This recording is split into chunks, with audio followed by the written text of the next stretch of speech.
আসসালামু আলাইকুম বন্ধুরা, তোমরা সবাই কেমন আছো? আশা করি ভালো আছো। আলহামদুলিল্লাহ, আমরাও ভালো আছি। তোমাদের মাঝে নতুন আরেকটা ব্লগ নিয়ে চলে আসলাম। এই যে দেখতে পাচ্ছ, আমরা সকাল সকাল উঠে গিয়েছি। তো সকালে উঠে সকালের নাস্তার জন্য নাস্তা তৈরি করলাম। তো এগুলো হচ্ছে চালের গুঁড়ি দিয়ে আর কি, রুটি পিঠা, চালের রুটি। তো এগুলোকে পানি দিয়ে ভিজিয়ে আগে বানিয়ে রেখেছিলাম ঈদের আগে। তো এগুলোকে নর্মালে রেখে দিয়েছিলাম। তো এগুলো দিয়ে আমরা সবাই নাস্তা করলাম মাংসের তরকারি দিয়ে। তো যারা বাবার আমি গিয়েছিলাম বাজারে, তো ওইগুলা কিছু ফল টলও কিনে নিয়ে আসলাম। তো আমাদের আবার দাওয়াত ছিল দুপুরে আমার বোনের গ্রামের বাড়িতে, দুলাভাইয়ের বাড়িতে। তো তোমরা হয়তো আগের ব্লগে দেখেছো আমার বড় আপা, যে আপার ওই যে বাড়িতে কাজ চলছে, ওই আপার ওরা ঈদের বেড়ানোর জন্য গিয়েছে আর কি, দেশের বাড়িতে গিয়েছে। তো ওইখানে আমাদেরকে দাওয়াত করা হয়েছিল। আমাদের বাড়ি থেকে যেতে এখন নতুন রাস্তা হয়েছে। আগে অনেক দূর দিয়ে ঘুরে যেতে হতো, প্রায় ঘন্টা দেড় ঘন্টার মতো লাগতো। এখন আমার বাসা থেকে আপার বাড়িতে যেতে, গ্রামের বাড়িতে যেতে প্রায় 25 থেকে 30 মিনিট লাগে। অনেক তাড়াতাড়ি যাওয়া যায়। তো অনেক গরম ছিল, যার কারণে তোমরা দেখতেই পাচ্ছ প্রচণ্ড গরম। রাস্তাও অনেক গরম হয়েছিল। তো দুনো পাশেই, রাস্তার দুই পাশেই নদী ছিল, তো তোমরা দেখতে পাচ্ছ। তো আমরা যখন গিয়েছিলাম তখন অনেক রৌদ্র ছিল, গরমও ছিল। তো আসার পথে আবার ঝড় শুরু হয়ে গিয়েছিল, বাতাস। তো এই তোমরা দেখতে পাচ্ছ, এ হচ্ছে আমার বোনের বাড়ি, বলতে শ্বশুর বাড়ি। যতটা দেখালাম সবটাই ছিল আমার আপার শ্বশুরের। দেখতে পাচ্ছ, উনি হচ্ছে আমার আপার শ্বশুর। তো এখানে তো আর ওরা থাকে না, গ্রামের বাড়ি শহরেই থাকে। তো মাঝে মধ্যে বেড়ানোর জন্য এই ঘরটা ছোটো করে তোলা হয়েছে। এখানে কিছু অল্প কিছু মালামাল রাখা হয়েছে মাঝে মধ্যে এসে বেড়ানোর জন্য। তো এখানে বেশি কিছু নেই, তো তোমরা দেখতেই পারছো। আমার আপারও মাঝে মধ্যে বলতে গেলে ওই ঈদের সময় হলে যায়, এছাড়া কাজ লাগলে যায়। তো দেখতেই পারছো, আমরা দুপুরে খাওয়া দাওয়া করার জন্য হাত মুখ দিয়ে নিচ্ছিলাম। আমরা খাওয়া দাওয়া করার পর বিকালের দিকে বাহিরে বসেছিলাম বাতাসের জন্য। তো অনেক গরম ছিল, বাতাসও এত ছিল না। তো দেখতেই পাচ্ছ আমার ছেলেমেয়েরা কত খুশি গ্রামে গিয়ে। তো গ্রামের সাইড ভালোই লাগে, চতুর্দিকে গাছ আর গাছ। তার এদিকে আমার বুড়ি দেখো, ওর বাবাকে পান বানিয়ে দিয়েছে, এখন নিজেও পান বানিয়ে খাবে। বুড়ি সব কিছু দিবে যা লাগে। তোর বাবা ওর সাথে মজা করছিল, বুড়ি হয়ে গেছে, সব কিছু বুঝে। আমি বলছিলাম কি খাচ্ছে, ও আমাকে আবার দেখাচ্ছে পান খাচ্ছে। তো আমরা রেডি হয়ে গেলাম বাড়িতে রওনার জন্য, দেখতেই পারছ। তো আমার বুড়ি আমাকে বলছিল নাকি যাবে না, মামনির বাসায় থাকবে। তো দেখতেই পারছ আমার বোনের গাছে একটা কাঁঠাল এসেছে, নতুন গাছ, চারা গাছ। এটা লাগিয়ে দিয়ে গিয়েছিল, মাশাল্লাহ করে একটা কাঁঠাল এসেছে। তো এটা ধরে ছবি তুলছিল আর ও চেষ্টা করছিল। আমার বোন বলছিল তুমি ছিঁড়ে নিতে পারলে তোমার, আর কি এগুলা নিয়ে এরা মজা করছিল। অনেকক্ষণ ওইখানে ছিলাম, কথা টথা হলো। তো শেষে আমরা চলে যাচ্ছি, তোমরা দেখতেই পারছ।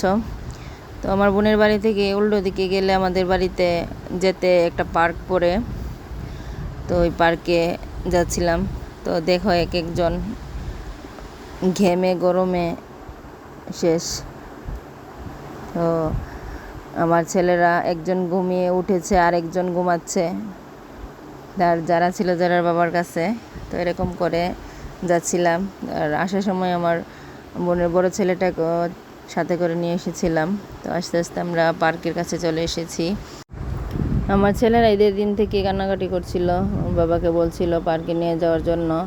তো আমাদের গ্রামের পাশে 2-3টা পার্কে আছে, ওইগুলো ওরা ঘুরে দেখা হয়ে গেছে। তো এটাতে আসা হয়নি। গতবার ঈদে যখন আসছিল জরার বাবা তখন এখানে এসেছিলাম, কিন্তু লোকজনের ভিড়ের কারণে আবার ফিরে যেতে হয়েছিল, ঢুকতে আর পারিনি। তো এবার চলে এসেছি। তো তোমরা দেখতেই পারছো ওরা অনেক মজা করলো, আমার ছেলে মেয়েরা। তো ওদের জন্যই তো আসা।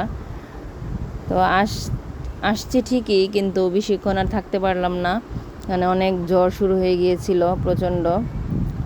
তো কিছু আমরা খাওয়া দাওয়া করতে পারিনি, কিছুক্ষণ ওরা খেলাধুলা করার পর চলে গিয়েছিলাম আমরা।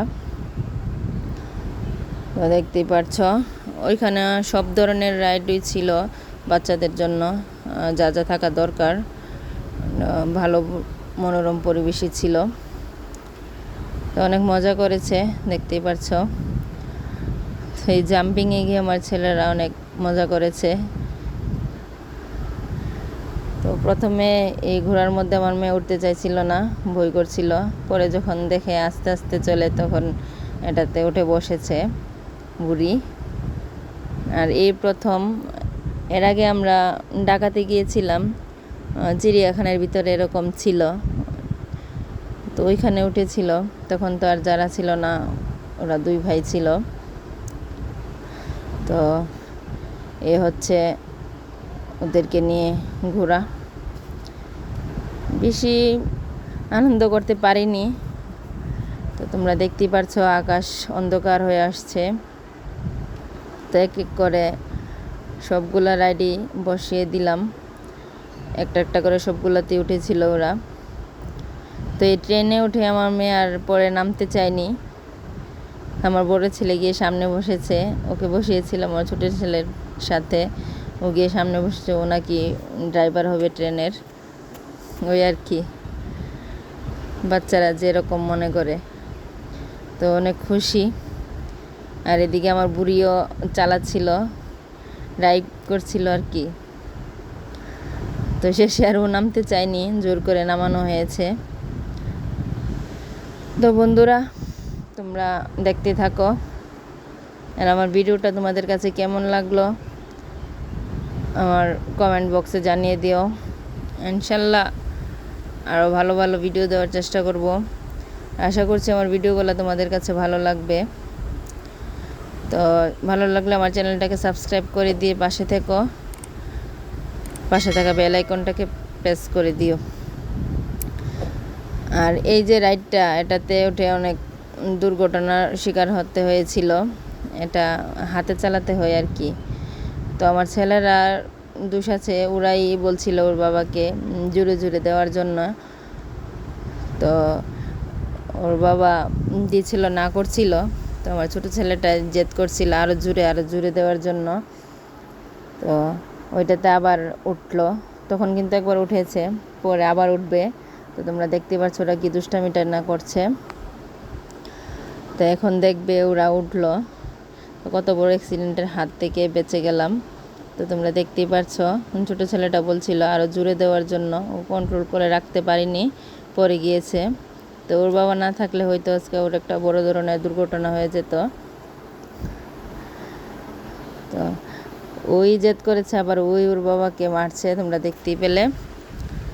তো এই হচ্ছে আকাশের অবস্থা। আমরা আর বেশিক্ষণ থাকতে পারিনি, আমরা কিছু খেতেও পারলাম না, বেশিক্ষণ ঘুরতেও পারলাম না। তাড়াতাড়ি করে চলে যাচ্ছি, একটা গাড়ি নিয়ে নিলাম, ওইখান থেকে রিজার্ভ করে নিয়ে গেলাম আমাদের বাড়ি পর্যন্ত। তো দেখতেই পাচ্ছ ঈদের পর এই আল্লাহর রহমতের বৃষ্টি হয়েছে 3-4 দিন পর। কোথায় কেমন গরম ছিল জানি না, কিন্তু আমাদের জেলাতে অনেক গরম ছিল, বলার মতো না। তো আল্লাহর রহমতে বৃষ্টি হয়েছে। তো বন্ধুরা দেখতেই পাচ্ছ বাড়িতে চলে যাচ্ছি, যাওয়ার পথে ক্রসিং পড়লো। তো দেখতেই পেলে আমরাও গেটের কাছে আসছি, তখনই গেটটা পড়লো। তো বন্ধুরা দেখতেই পাচ্ছ। বন্ধুরা, আমার ভিডিওটা যদি তোমাদের কাছে ভালো লেগে থাকে তাহলে একটা লাইক করে দিও। তো আস্তে আস্তে মাগরিবের আজান পড়ে গিয়েছিল, এই শহরের মধ্যে ঢুকে গিয়েছি, তোমরা দেখতেই পাচ্ছ। তো বন্ধুরা, আজ এ পর্যন্তই, পরবর্তী ভিডিওতে দেখা হবে ইনশাল্লাহ। সে পর্যন্ত সুস্থ থাকো, ভালো থাকো। আল্লাহ হাফেজ।